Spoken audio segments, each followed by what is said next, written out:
बड़े दिनों के बाद आपसे मुलाकात हो रही है। अब आते साथ ही जो सबसे बड़ी डेवलपमेंट हुई और जो मुझे पता लगा कि फिरदौस आशिक अवान साहिबा ने इस्तीफा दे दिया या इस्तीफा ले लिया गया, ये दो मुतजाद बातें हैं इसके अंदर। लेकिन उसके बाद जो डेवलपमेंट हुई वो आज जब वो पंजाब असेंबली में एहसन बरियार की हल्फ बर्दारी की तकरीब में जब शिरकत के लिए पहुंची तो उनको आज असेंबली गेट के ऊपर रोक दिया गया। मुझे इस सारे वाक़े के बाद जिस चीज़ का अफसोस है फिरदौस आशिक अवान के साथ इज़हार हमदर्दी है।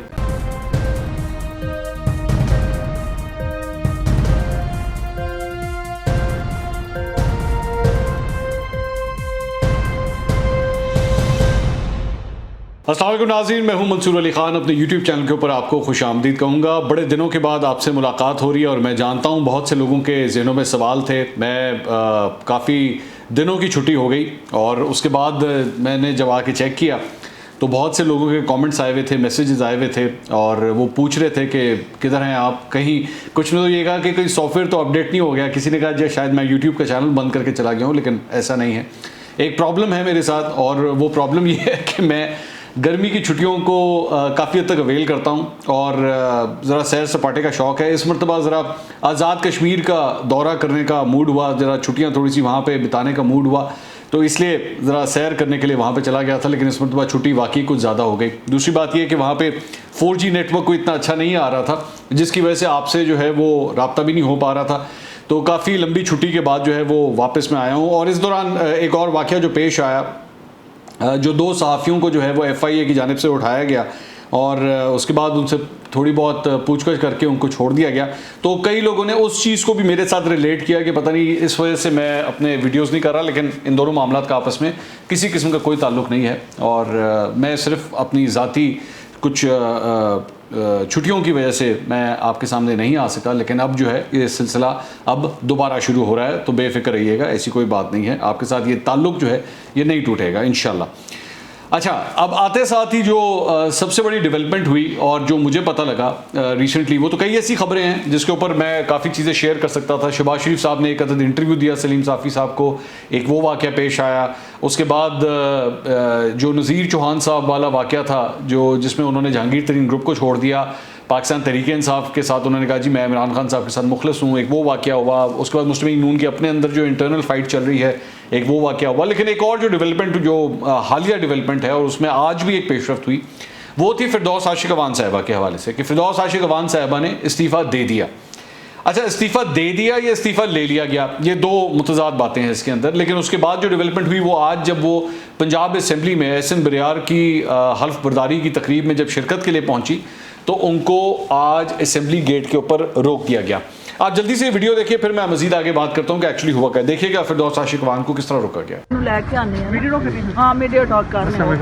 क्या हाल है बेटे, ठीक हो? खैरियत ना लो, ठीक हो? नहीं मैम, सॉरी नहीं आपके हमें भी नहीं पता हमारे लिए नहीं है।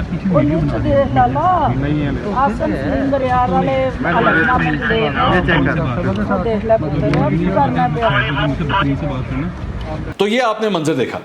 अच्छा, अब उनको रोका गया। उससे पहले जो स्टोरी 2 दिन से चल रही है वो ये है कि क्या उन्होंने इस्तीफ़ा दिया या उनसे इस्तीफ़ा लिया गया।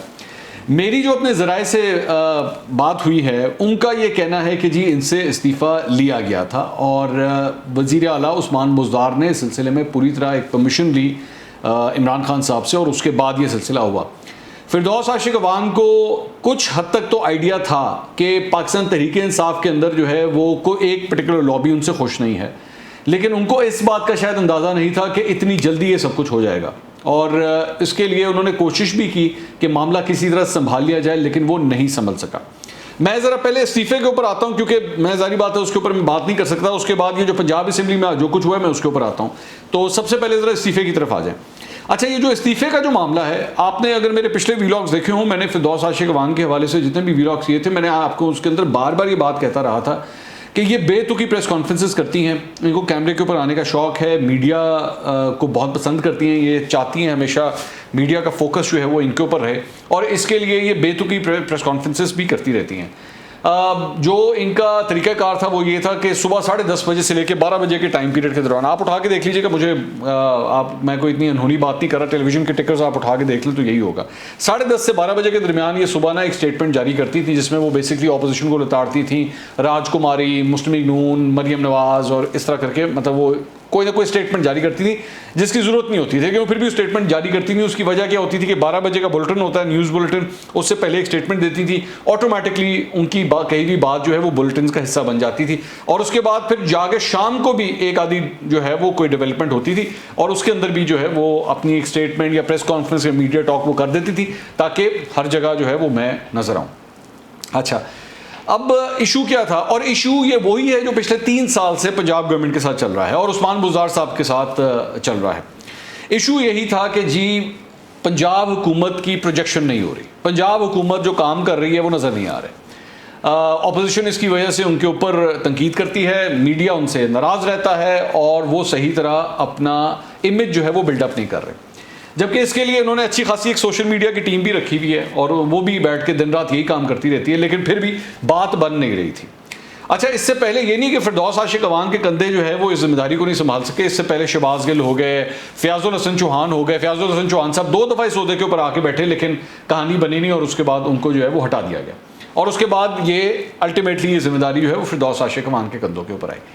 अच्छा, फिरदौस आशिक अवान के साथ भी वही इशू था जो पिछले 2 लोगों के साथ था, शहबाज गिल के साथ भी और फयाजुल हसन चौहान के साथ भी। उस्मान बुज़दार साहब जो हैं वो बार बार उनको इस बात की फीलिंग आती थी कि भाई काम हम कर रहे हैं लेकिन मीडिया पे नज़र नहीं आ रहा, सोशल मीडिया पे नज़र नहीं आ रहा। ये इनके जहन की बेसिकली ये प्रॉब्लम थी। अच्छा, फिरदौस आशिक अवान के हवाले से तो ये इशू बिल्कुल दुरुस्त है, ये तो मैं कतई तौर पर मानता हूँ। फयाजुल हसन चौहान के साथ इशू ये था कि उनको बिकॉज वो बेसिकली मीडिया को हैंडल किस तरह करते हैं ये उनको आता ही नहीं था, तो वो अपनी हद से कभी ज़्यादा जो है वो आगे चले जाते थे, बात को ठीक करने के बजाय बात को ख़राब कर देते थे फयाजुल हसन चौहान। शहबाज गिल साहब का मसला ये था कि शहबाज गिल साहब जो हैं वो ही was trying to be more powerful than the CM, कि जी वज़ीर आला से भी शायद मैं ज़्यादा ताकतवर हो चुका हूँ, जिसकी वजह से उस्मान बुज़दार साहब उनसे कंफर्टेबल नहीं थे और उसकी वजह से उनको हटाना पड़ा। अच्छा, फिरदौस आशिक अवान के साथ प्रॉब्लम ये थी कि वो सेट प्रोजेक्शन में ज़्यादा लग गई हुई थी। जिस तरह मैंने भी आपको थोड़ी देर पहले बताया, सुबह शाम एक ही काम करना, अपने बारे में बात करना, मैंने ये, मैं ये। अब सियालकोट के अंदर मिसाल के तौर पे जो कुछ हुआ उसके अंदर भी जो है वो उन्होंने पहुंचना था वहाँ पे उस्मान डार जो है वो पहले ही ऑलरेडी कैंपेन रन कर रहे थे। इन्होंने इस सिलसिले में कहा कि जी मैं इस्तीफ़ा देना चाहती हूँ क्योंकि जाके मैं सियालकोट के अंदर वो कैंपेन रन करना चाहती हूँ। एनीवेज, अब ये सारी चीज़ें जो है डेवलप होती है। अब मैं छोटा सा वाक़या आपके साथ शेयर करता हूँ। मिसाल के तौर पर एक वज़ीर हैं, बल्कि 2 वाक़या शेयर करता हूँ, उससे आपको अंदाज़ा होगा कि ये मामला कितना ख़राब था। एक वज़ीर हैं, मैं नाम नहीं लूँगा उनका ऑब्वियसली, उनके साथ इन्होंने प्रेस कॉन्फ्रेंस की, जाहिर बात है पंजाब हुकूमत के वज़ीर हैं, उनके साथ इन्होंने प्रेस कॉन्फ्रेंस की और मकसद ये था कि उस वज़ीर के महकमे ने जो अचीवमेंट्स की हैं वो बताई जाएं कि जी उन्होंने क्या काम किए हैं और कितना काम किया है। अब being from the information department यानी कि फिरदौस आशिक अवान, वो उनके साथ बैठ के प्रेस कॉन्फ्रेंस कर रही थी। प्रेस कॉन्फ्रेंस हो गई, प्रेस कॉन्फ्रेंस जो है वो उसमें पहले फिरदौस आशिक अवान बोली, फिर वज़ीर साहब बोले। अगले दिन जब अखबार में खबर छपी तो पूरी खबर, क्योंकि इंफॉर्मेशन डिपार्टमेंट वो खबर जारी करता है, वो पूरी खबर जो थी तकरीबन 80% फिरदौस आशिक अवान की थी कि उन्होंने ये किया तो ये किया तो ये किया तो वो कहा तो ये कहा तो वो कहा और इसको कहा और उसको कहा। एंड में जाके 3 या 4 लाइनें जो थी उस बेचारे वज़ीर की थी। तो इससे आप अंदाज़ा लगाएं कि प्रेस कॉन्फ्रेंस जिस महकमे की, जिस वजारत की थी, वो वज़ीर बेचारा हो गया फारिग, सारी की सारी खबर जो है वो फिरदौस आशिक अवान की छप गई। और ये इंफॉर्मेशन डिपार्टमेंट में जारी बात है करवाया गया है, ये खबर इस तरह रिलीज़ करवाई जाती है ताकि अखबार जो है वो फिर उसके बाद उसको खबर को इसी तरह छापे। तो वो वज़ीर मौसूफ जो है वो भी बड़े नाराज़ थे इस बात से कि क्या, और ये कोई एक नहीं, ये चीज़ बहुत से और वज़ीरों में भी फील की जा रही थी कि फिरदौस आशिक अवान जो है वो अगले की जगह जो है वो कैप्चर कर लेती है। एक और वाक़या, बजट जब पास हुआ, पिछला बजट, जो मैं अभी बजट पास हुआ है पंजाब असेंबली का, उसमें आम तौर पे ये होता है कि जब बजट पास होता है तो उसके अगले दिन जो फाइनेंस मिनिस्टर होता है वो एक अदद प्रेस कॉन्फ्रेंस करता है। ये वफाक के अंदर भी होता है, ये सूबों के अंदर भी होता है। मकसद ये होता है कि जो बजट एक दिन पहले पास किया गया है, सहाफ़ी उस सिलसिले में उनसे सवाल कर सकें कि जी बजट के हवाले से क्या प्लानिंग है आपकी, क्या है, और मतलब ये बजट किस सेंस में बनाया गया है, किस तरह बनाया गया है।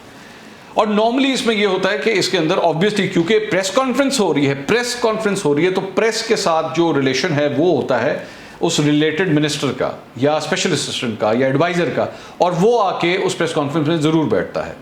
ये हर जगह होता है, ये फेडरल में भी होता है इसी तरह। इस मरतबा जब पंजाब का बजट पास हुआ और अगले दिन प्रेस कॉन्फ्रेंस हुई जो हाशिम जवां बख्त ने की, उसके अंदर फिरदौस आशिक अवान वहाँ पे मौजूद नहीं थी।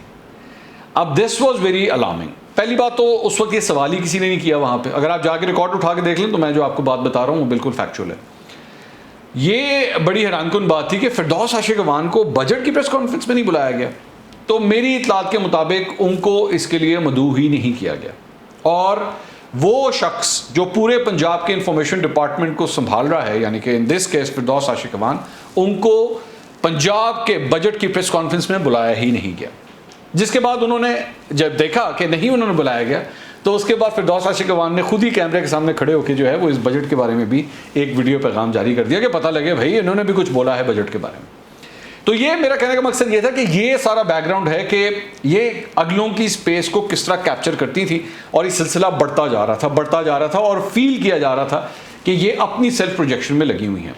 अच्छा, हैरानकुन तौर पे ये पूरा का पूरा जो इंफॉर्मेशन डिपार्टमेंट है, और मेरे कप्तान इमरान खान साहब को जो है वो इससे वैसी बड़ी प्रॉब्लम है कि इनको लगता है कि मीडिया जो है उनको हाईलाइट नहीं करता, मीडिया के अंदर जो है उनकी हुकूमत की प्रोजेक्शन होती नहीं, जबकि अच्छे खासे चमचे बैठे हुए हैं, चाहे वो यूट्यूब पे हो या मेन स्ट्रीम मीडिया के अंदर हो, जो उनकी तारीफों के पुल बांधने वाले हैं सुबह से लेकर शाम तक। ये कमाल कर दिया, ये कर दिया, वो कर दिया, इस तरह के बड़े कैरेक्टर और कार्टून बैठे हुए हैं जो ये सुबह शाम यही काम करते हैं, बड़ा ज़बरदस्त काम कर दिया। तो लेकिन इसके बावजूद वो खुश नहीं होते, वो कहते हैं कि नहीं जिस तरह होना चाहिए वो नहीं हो रहा।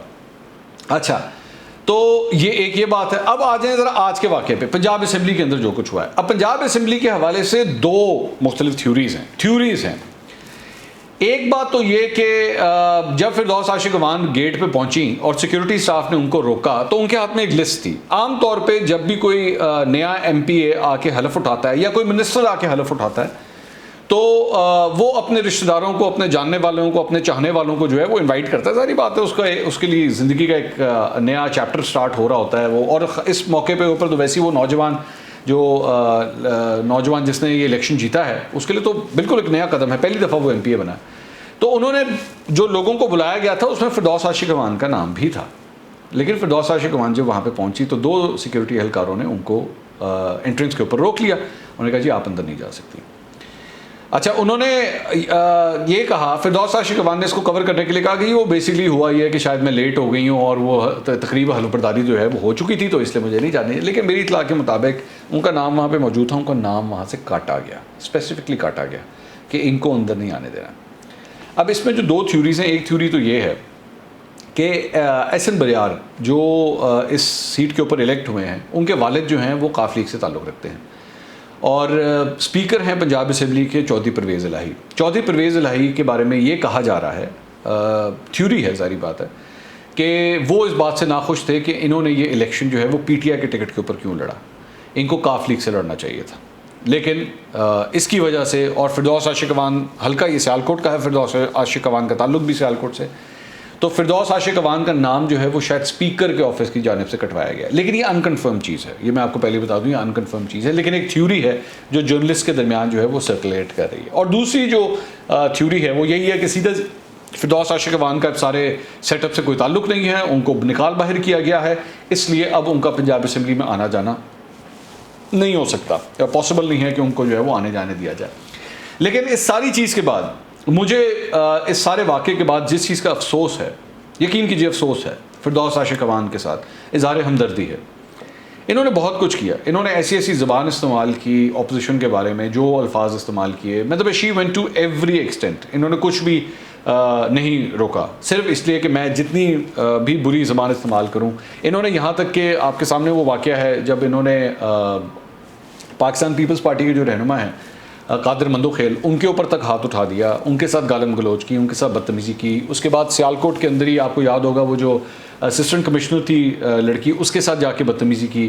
तो मतलब एक पूरी हिस्ट्री है इन सारे वाक़यात की। तो she has gone to every extent इस पार्टी को, इस हुकूमत को डिफेंड करने के लिए।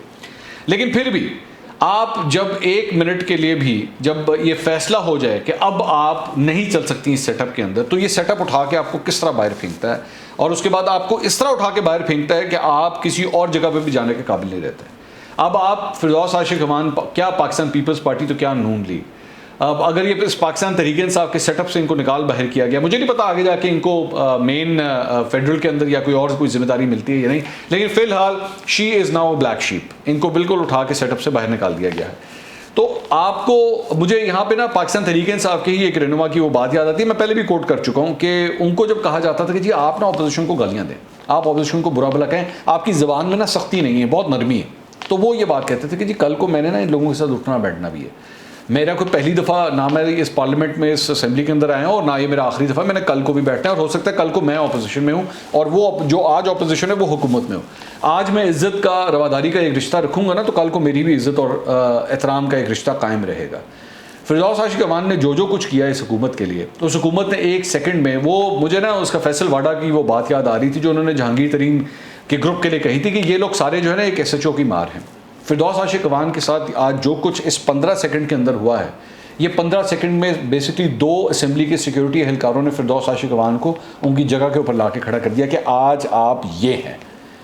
ये वही फिरदौस आशिक अमान है जो जब असेंबली के अहाते में एंटर होती थी ना, तो पूरा का पूरा सेटअप जो है वो उनके लिए खड़ा हो जाता था सीटों से कि जी फिरदौस आशिक अमान आई हैं। आज 2 पंजाब असेंबली के सिर्फ सिक्योरिटी एहलकारों की ज़रूरत थी उनको उनकी जगह दिखाने के लिए कि आप अब ये हैं, ये है आपकी पोजीशन। तो अपोजिशन क्या उसके ऊपर बगलें बजा रही है, हंस रही, मुझे उससे कोई कंसर्न नहीं है, लेकिन आप सिर्फ ये दहशत और ये जुल्म देखें कि जब आप नापसंदीदा की लिस्ट में आ जाते हैं तो फिर ये पूरा सेटअप आपके साथ क्या करता है। ये आप यकीन कीजिए कोई मुश्किल काम नहीं था, एक MPA की ज़रूरत होती है। वहाँ पे एक जर्नलिस्ट ने बल्कि कहा भी कि उज़मा कारदार वहाँ पे उनके साथ खड़ी थी, तो उन्होंने कहा सिर्फ उज़मा कारदार ही अगर यहाँ पे आपका नाम लिखा दें तो आप आराम से अंदर जा सकती हैं। हम लोग भी जा चुके हैं, मैं भी जा चुका हूँ, मैं भी पंजाब असेंबली के अंदर जा चुका हूँ और मेरा नाम भी इस तरह लिस्ट में लिखवाया गया था, मैं विज़िट कर चुका हूँ इस तरह पंजाब असेंबली को, तो कोई मुश्किल काम नहीं था। लेकिन असल बात ये थी कि फिरदौस आशिक अमान को बताना था, उनको वो सिग्नल देना था कि अब आप यहाँ खड़ी हैं, अब आप ये हैं, आपके लिए ये सेटअप जो है अब आपको इस निगाह से देखता है। अगले वीलॉग में दोबारा मुलाकात होगी। अल्लाह हाफ़िज़।